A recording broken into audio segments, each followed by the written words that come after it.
Everyone I know, and I, spent hours making phone calls, texting people, "Are you alive?" Serious topic. Redditors from Lebanon or Beirut, how are you after the horrific explosion in the city? There is only one main road standing between my house and the port.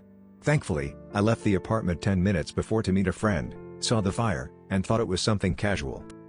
Walked one street away, so one more layer of building away from the port, and sat and ordered some food outdoors. A few minutes later, we hear very loud rumbling, stand up to see what's happening from a better angle, and boom. The scariest moment in my life was seeing the blast come my way and not knowing what will happen next. My first impulse was to run away from buildings, my friend's impulse was to run into them to hide, so we ran in opposite directions. And then, glass and pebbles fell on me, and everything was covered in dust. I got minor wounds, and went with my friend to check on her boyfriend who lives nearby. Apartment was full of blood and we couldn't find him. Even in those moments I looked at her and said, "You just got the full Beirut experience." To which she responded, "Yes, I'm definitely ready to leave." She went to the nearest hospital to see if her boyfriend was there, and found out that he was transported to another hospital further from Beirut. I called my mom, and the moment she responds she is crying. She lives somewhat far but was worried about me and was glad I'm alive. I went back to check on my house, and the streets were like a war scene. People running everywhere and screaming, blood all over the place, rubble, and people fighting. Someone parked to get someone injured, and blocked the way on another car wanting to take someone injured to the hospital. The stairs in my building were full of bloodstains and screams. Doors on all floors are out of place. Reached the house and it has literally imploded on itself as all the windows were closed. So, the house is gone. The building next to mine had 2 floors blown away onto the street, with electricity lines on the street amid the rubble. I also lost my car in the process as rubble fell on it. As I was packing the essentials to leave my house, the neighbor above me told me a lady in the building had her neck broken and needed assistance. We call for an ambulance but no response, so we call my neighbor's son-in-law. He says he's on his way. I take my stuff and leave for my parents' house. No cars anywhere near to take me. I walk for around a mile, and as I walk I see a beggar I always used to see nearby. He asks how he can reach North Lebanon where his family is, and asks for money to go there.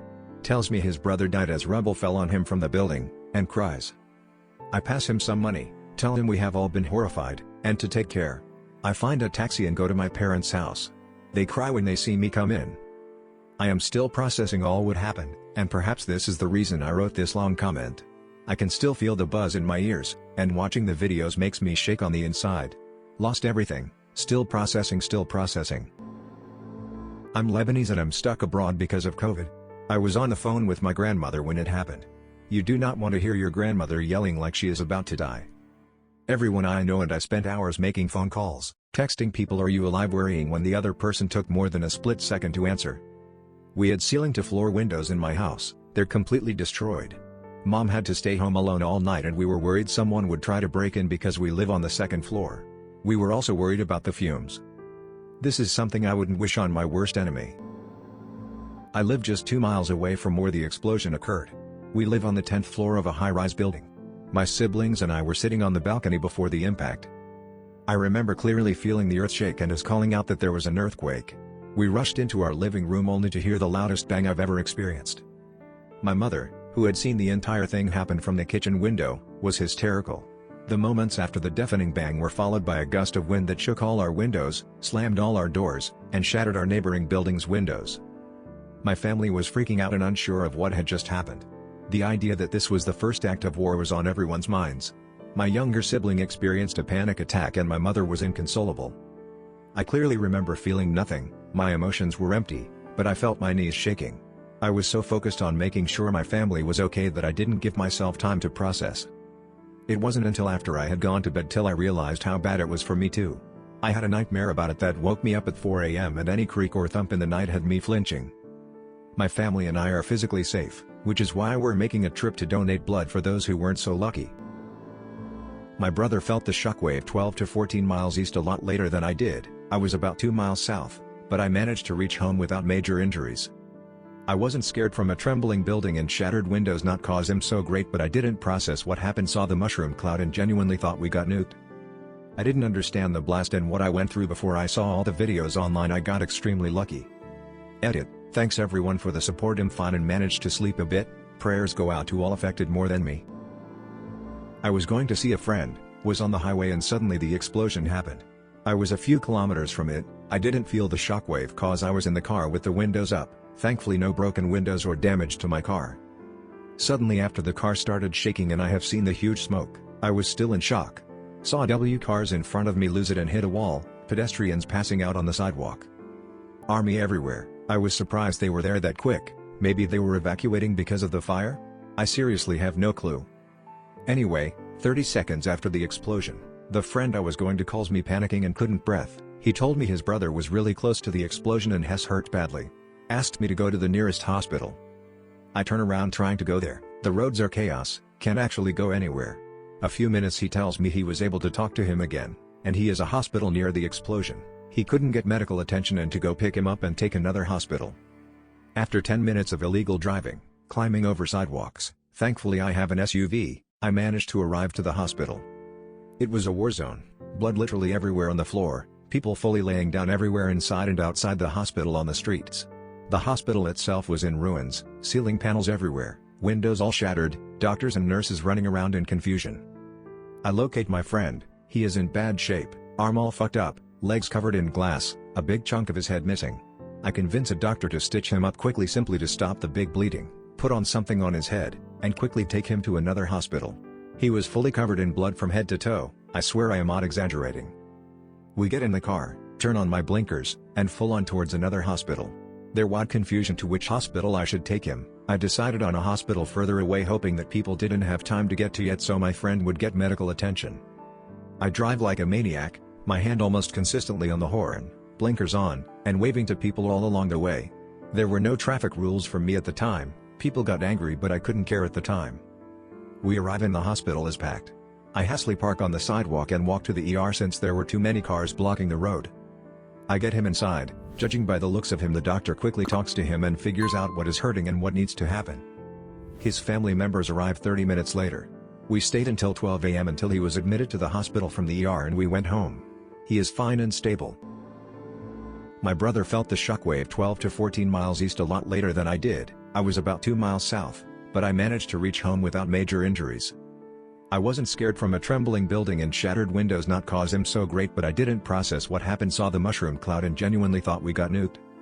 I didn't understand the blast and what I went through before I saw all the videos online. I got extremely lucky.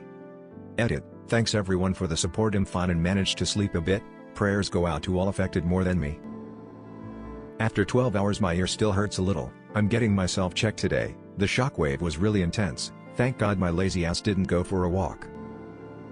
Shocked, heartbroken, and hopeless. Ears still ringing from the blast. Friends and family injured. I don't know how Lebanon is going to cope with this drama and move on. The whole explosion was like an out-of-body experience that keeps playing over and over in my head. We are physically fine but we are definitely traumatized. This is unlike anything else and can hardly be described with words. The worst part was the uncertainty of what was happening. I live about 1.75 miles away from the explosion and before the second impact the ground was violently shaking for a solid 10 seconds. Everyone felt like their buildings are falling down. And then the shockwave burst all the windows and doors open. All you could see is blood and all you can hear is screams. The scene really felt like it was from a post-apocalyptic film. Our people have been hit with so many heavy blows. We're known for being resilient but this is too much for all of us. Just in a single year we've been through protests to overthrow the government, an economy crisis with prices of all products increasing uncontrollably due to our currency collapsing, a full-on pandemic with minimal planning by the government. And now with this explosion of ammonium nitrate that the government knew existed and knew how dangerous it was. We all went out to donate blood not knowing we shouldn't be inhaling the orange smoke because no one in the state cared to tell us. And to top things, hospitals that were accepting COVID cases and injuries from the explosion were collapsing themselves and all the patients had to be moved to other hospitals. We lack crisis management on the state scale and it showed yesterday. We all woke up today and were wounded. Hundreds are dead, thousands are injured and so many properties are destroyed. With our current economy crisis, there is no funding to rebuild what's been destroyed, the port included that the country relied on for most of its imports-based failure of an economy. We're facing homelessness and shortages in food and fuel. We feel helpless as darker days come. Sorry for the rambling and sorry if I didn't make any sense. Edit. I'm overwhelmed by all the support and kind messages. I suggest you check this link for trustworthy donation links. I also suggest you send messages to your local representatives to inform them of this tragedy and ask for their support. We're still very confused about everything. Most of us couldn't get any food or sleep for the past 24 hours. The long-term consequences of this will be much more devastating. Inflation rate and unemployment rate are already up the roof. Many huge hospitals are destroyed. Edit 2, for some background and additional info, 300,000 people were made homeless. Losses are estimated to be about $5 billion, and the explosion of 2,700 tons of ammonium nitrate is equivalent to a 100-ton TNT explosion. Please take some time to understand the scale of this explosion. The story so far is that there was either welding gone wrong near the nitrates or a fire in a stock of fireworks near the nitrates. Either way, it was mismanagement, and it's sad. Firefighters were initially dispatched to the fire that happened prior to the explosion without being told of the content of the warehouse. Government officials were already aware for 6 years at least of how dangerous and explosive this component can be. Edit 3, for everyone asking about how to donate for the Lebanese Red Cross, download their app, more stable than the website, and you can choose to donate only once, and you can pick national to donate to all the branches and not just a specific one. Thanks again. If you would like to donate and help the people in Beirut, please use the link below. It will redirect you to Lebanon Red Cross website, where you can also see what are they doing to help. Thank you for watching all the way to the end. Please like and subscribe if you would like Reddit Station to keep posting similar stories. Subscribe to Reddit Station, baby.